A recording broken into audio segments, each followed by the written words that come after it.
Quaderni di cultura sarda, numero 2. Autori Francesco Carta, Salvatore Loi. Iniziamo questo numero 2 parlando della chiesa di Santa Maria di Scalas, che si trova nell'agro di Osilo.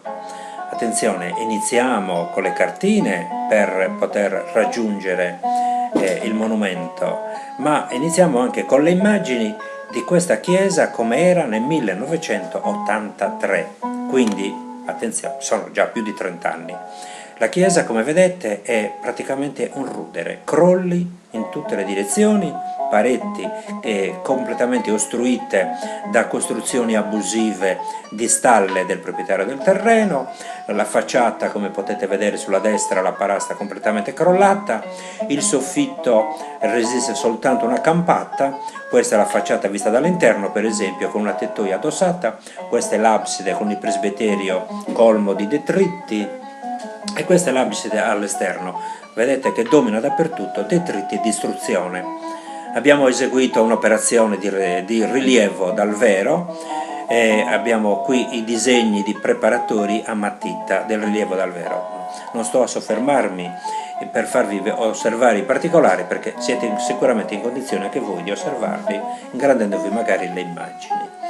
Adesso scorrono ancora i disegni preparatori. Dopo i disegni preparatori vediamo i lucidi. Ecco qua, questa è una sezione, cioè un prospetto, il prospetto esterno. Vedete, crollo sulla sinistra verso la facciata, crollo sulla destra verso l'abside.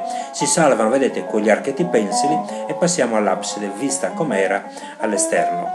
Siamo nell'altra parete longitudinale con una bellissima serie di archetti a tutto sesto, su peducci, con stalle addossate e strutture varie. Qui è la facciata, vedete sulla destra, vediamo invece adesso la pianta, vedete la pianta allungata, tipica del romanico sardo, facciata in basso, l'abside in alto, sulla sinistra vedevamo una cappella, adesso non la vediamo più, vediamo la sezione con la interna, è la sezione longitudinale con la cappella a sinistra con gli archi ogivali, quindi vedete che quella cappella è stata aggiunta successivamente.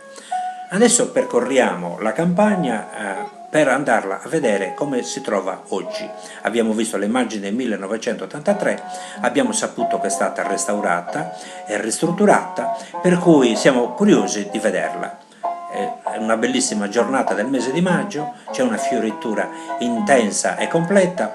Salvatore ci dà il gusto di farcela notare nei suoi particolari, la natura come è bella con i suoi colori.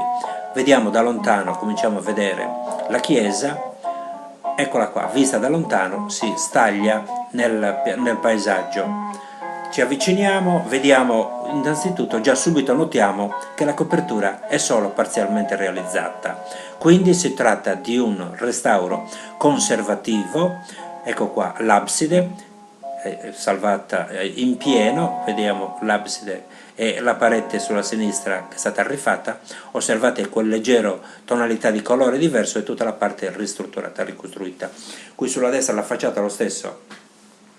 Passiamo ai particolari dei conci lavorati. Questa è la cappella vista dall'esterno, sono state demolite tutte le strutture abusive che vi erano addossate, sono stati nuovamente ripresi i muri con gli intonaci. Questo, vedete, qui c'è un arco dove si appoggiava una volta a crociera ormai inesistente. Sui 4 angoli si nota proprio l'appoggio delle volte.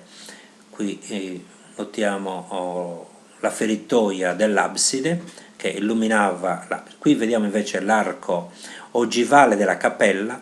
È stato quasi impossibile fotografarla perché è chiusa da inferriate tutto attorno, ma purtroppo notiamo questa vegetazione all'interno che si sta nuovamente impadronendo della chiesa di Santa Maria di Scalas. Francamente questo non l'avremmo voluto vedere e quindi facciamo appello alle autorità di Osilo perché facciano un minimo di manutenzione per renderla agibile, visibile e soprattutto non abbandonarla per così tanti anni, perché la vegetazione che c'è adesso all'interno, se continuerà a crescere, demolirà nuovamente l'intervento in cui è stata sottoposta.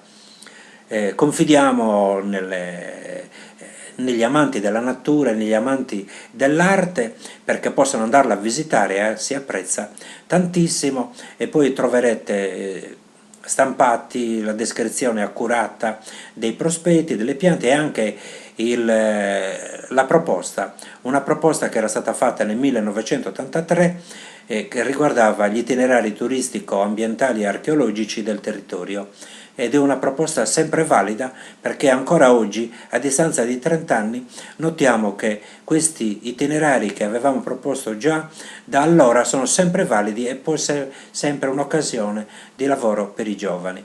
Grazie a tutti per l'attenzione, da Francesco Carta e Salvatore Lui.